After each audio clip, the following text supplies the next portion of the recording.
I'm not very optimistic about the change. So I've seen some commercial hotspots who have switched to WPA. So now you can authenticate through WPA, but it's very rare.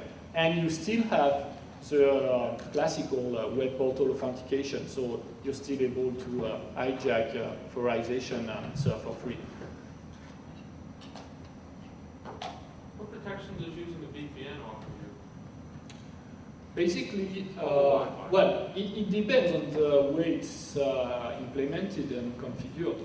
I mean, if you use a VPN with a pre-shared key, then you will have kind of brute force, PSK brute force attack. But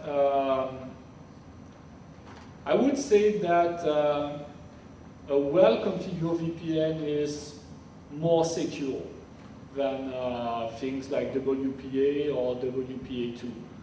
But you have to think that on this mechanism you can have certificate-based authentication, you can have strong ciphering, so AES, and you have a pretty good integrity check.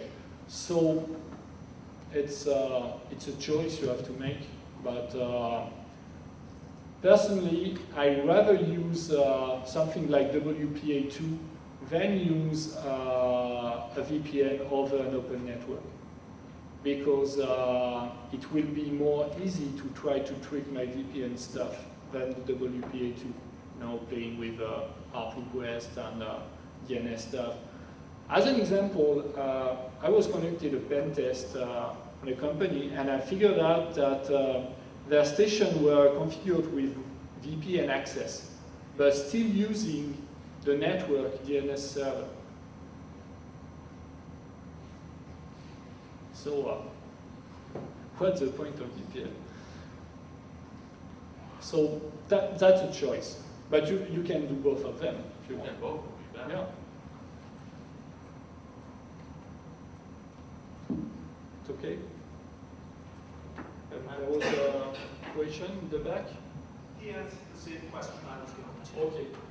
Another question? I was going to say, it's not so much a question as a comment. This is a problem I run into all the time.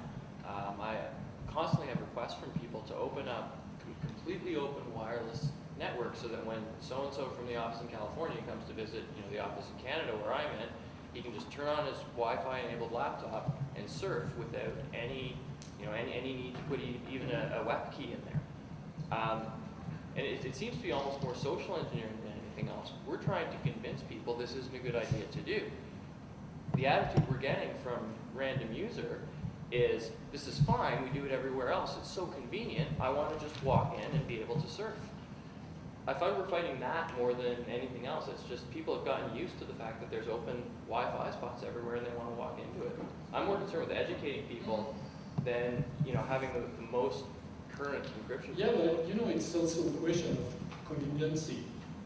As an example, if you use Windows 2000 with EAP authentication, so .1x, so when you are accessing the network, you will have a pop-up with login password.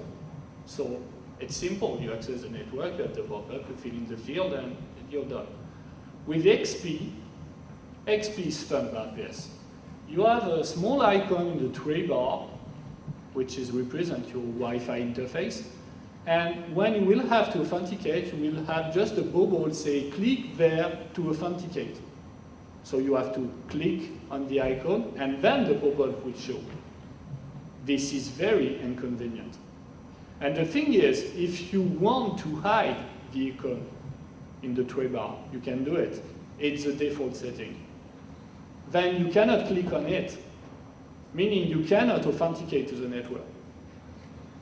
So, I mean, it's also a thing of making things easy for people. It's more easy to convince people to use security stuff if they are convenient.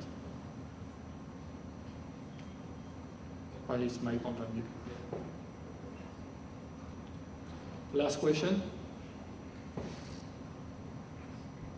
Okay, so thank you for listening.